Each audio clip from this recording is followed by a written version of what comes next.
یہ بات پہلے دن سے ہی سمجھ سے باہر تھی کہ اچانک حکومت کو ہوا کیا ہے جو وہ بار بار شاہدرہ تھانے میں مسلم لیگ نواز کی لیڈرشپ کے خلاف غداری کے مقدموں پر اپنی صفائیاں پیش کرنے لگی ہے۔ گزشتہ چند ہفتوں میں صحافیوں کے خلاف ایسے کئی مقدمات سامنے آئے ہیں، ایک بار بھی حکومت نے شرمندگی کا تاثر نہیں دیا، نہ ہی خود کو ان مقدمات سے دور کرنے کی کوئی کوشش سامنے آئی۔ متی اللہ جان کی بھی صرف اغوا پر عمران خان نے کہا کہ ہمارا اس سے کوئی تعلق نہیں تھا۔ اپوزیشن کے بارے میں وہ الیکشن سے پہلے سے مودی کا یار کے نعرے لگاتے آئے ہیں، بلکہ انہیں نہ صرف ملک کا بلکہ اسلام کا بھی غدار قرار دینے کی بھرپور کوشش کرتے رہے ہیں۔ جب انہوں نے کہا تھا کہ جو کچھ ختم نبوت کے قانون کے ساتھ نواز شریف نے کیا ہم عوام کو بھولنے نہیں دیں گے۔ جس دن شاہدرہ کا مقدمہ درج کروایا گیا، اس سے ایک روز قبل کیپٹن ریٹائرڈ صفدر کے خلاف بھی بغاوت کا مقدمہ درج کروایا گیا تھا۔ اس پر بھی کوئی ندامت وغیرہ کا تاثر حکومتی حلقوں کی طرف سے نہ دیا گیا۔ خود عمران خان ندیم ملک کے پروگرام میں کہہ چکے ہیں کہ نواز شریف کے پیچھے بھارت ہے، اور اسد عمر نے پریس کانفرنس میں بھارتی اخبارات کی سرخیاں بھی لہرائیں۔ تو پھر شاہدرہ تھانے والے بغاوت کے مقدمے پر بار بار یہ کہنا کہ ہمارے سے اس کا کوئی تعلق نہیں، بڑے اچنبھے کی بات تھی۔ بلکہ فواد چودھری کے مطابق تو وزیر اعظم نے خفگی کا اظہار بھی کر دیا تھا۔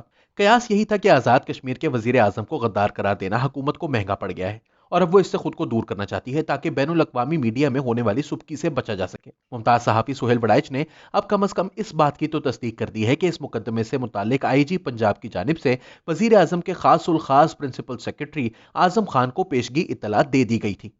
وہ لکھتے ہیں کہ کہا جاتا ہے پرچہ درج کرنے سے پہلے انسپکٹر جنرل پنجاب پولیس نے principal secretary to prime minister Azam Khan کو فون کر کے بتایا کہ اپوزیشن کو روکنے کے لیے ان کے خلاف اس طرح کا مقدمہ درج کیا جا رہا ہے۔ چنانچہ وفاقی حکومت اور وزیر اعظم کا یہ دعویٰ درست معلوم نہیں ہوتا کہ انہیں سرے سے مقدمے کے اندراج کا علم ہی نہیں تھا۔ دراصل غداری کے مقدمے پر جو رد عمل آیا، پی ٹی آئی نے اپنے آپ کو مقدمے سے الگ اور دور کرنے کا سیاسی فیصلہ کیا اور معاملہ اداروں پر ڈال دیا گیا کہ انہوں نے وفاقی حکومت سے پوچھے بغیر ہی یہ مقدمہ درج کر لیا، حالانکہ حقیقت یہ نہ تھی۔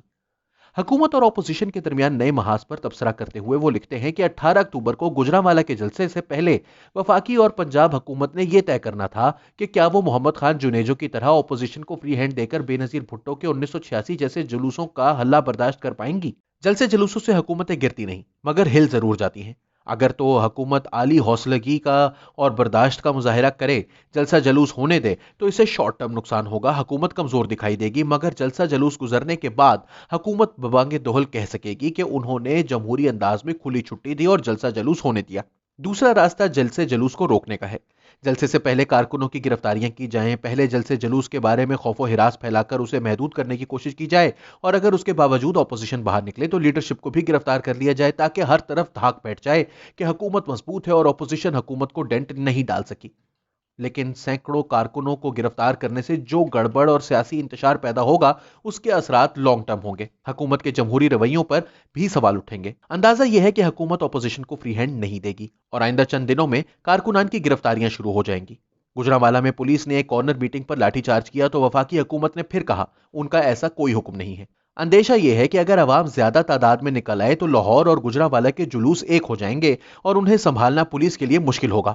پولیس کو پہلے بھی تھپکی اور شاباشی نہیں مل رہی، اسی لیے ان کا حوصلہ ٹوٹا ہوا لگتا ہے۔ سہیل وڑائچ کے مطابق اپوزیشن کے گوجرانوالہ جلسے کا سب سے بڑا اہم واقعہ مریم نواز کی شرکت ہوگا۔ شریف فیملی نے پچھلے چند ماہ میں اپنی جو اسٹریٹجی بنا رکھی ہے، اس کے مطابق وہ آسانی سے گرفتاری نہیں دیتے۔ مریم نواز بھی جاتی عمرہ سے باہر تب نکلیں گی جب کارکن انہیں لینے کے لیے گھر سے باہر آ جائیں گے تاکہ وہ باہر نکلیں تو کوئی انہیں گرفتار نہ کر سکے۔ حکومت اپنا مورچہ جاتی عمرہ لگائے گی اور کوشش کرے گی کہ کارکن وہاں پہنچ کر جمع نہ ہو سکیں۔ معاملہ جو بھی ہوگا، حکومت اور اپوزیشن کی آنکھ مچولی بس شروع ہونے کو ہے۔ اس جنگ میں کون سرخرو ہوگا یہ چند دنوں میں سامنے آ جائے گا۔ قومی منظر نامے پر نظر دوڑائیں تو سب ادارے اور حکومت ایک صفحے پر ہیں۔ بظاہر حکومت کو کوئی فوری خطرہ نہیں اور بقول وزراء کے 2023 تک ان کی حکومت ایسے ہی چلتی رہے گی۔ دوسری طرف نواز شریف کا احتجاجی بیانیہ دو طرح کا رد عمل پیدا کر سکتا ہے۔ پہلا رد عمل تو یہ ہے کہ ادارے اور حکومت سب مل کر نواز شریف اور نون لیگ کا تیا پاچا کر دیں، فارورڈ بلاک بنا دیں، مزید مقدمات، مزید گرفتاریاں اور مزید دباؤ ڈالیں۔ لیکن اس آپریشن پر پہلے ہی اتنا عمل ہو چکا ہے کہ نواز شریف اور نون لیگ دیوار کے ساتھ لگے ہوئے ہیں، انہیں مزید زخمی کر کے کوئی بڑا سیاسی فائدہ حاصل نہیں کیا جا سکتا۔ نواز شریف کے احتجاجی بیانیے کا توڑ کرنے کے لیے دوسرا طریقہ یہ ہو سکتا ہے کہ نون لیگ کے لیے ادارے یا حکومت میں سے کوئی ایک سافٹ کارنر پیدا کرے تاکہ نون لیگ کو بھی سیاسی نظام میں کوئی امید نظر آئے اور انہیں یہ آس لگنے لگے کہ آج نہیں تو کل وہ بھی اقتدار میں آ سکتے ہیں۔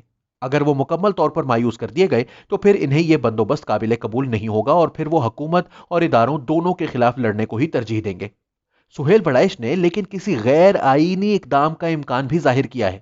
وہ لکھتے ہیں کہ وفاقی دارالحکومت اسلام آباد میں دو مختلف افواہیں زیر گردش ہیں۔